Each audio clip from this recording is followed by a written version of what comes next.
So in this video, we're going to look at what we might do with all of the emails that we've just subscribed to the various journals to receive. What will happen is that suddenly you're going to get all of these notifications in your email inbox, and you might not want to get that.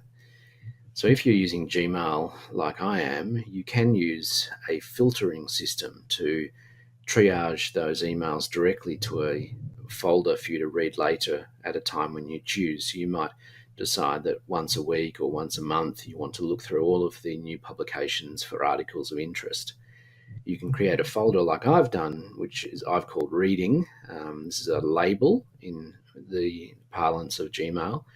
I've put an underscore in front of the reading so that it will appear at the top of my label list, but obviously you don't have to do that. It's just for my convenience.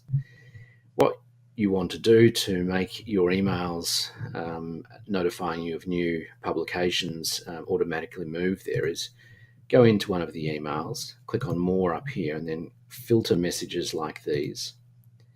If you then see that the sending email address will appear in there, and you can click create filter with this search, you'll then see some options. So what we want to do is skip the inbox, apply the label, which is underscore reading, and I like to click never send it to spam as well. The other thing is that you'll notice that my inbox has multiple emails from the New England Journal, and Gmail has been clever enough to recognize there are 9 conversations that would match this. If I click on this and click create filter, we'll see what happens.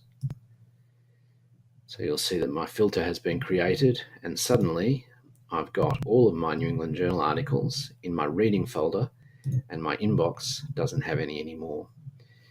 You can see that because I left mark as read unchecked, all of the ones that I hadn't opened are still unread. If I had checked that checkbox, they would be moved in here and they would be marked as read, so there would be no number there. And that might be a preference you have so that you're not constantly being bombarded with a number. We can also set up filters for other journals, obviously, as well in the same way. So let's go for this respirology one. We've got the address here. Again, we're going to skip the inbox, mark it as read, send it to the underscore reading folder, never send it to spam, and create the filter. And you'll see that it's now in my reading folder and my inbox is pristine.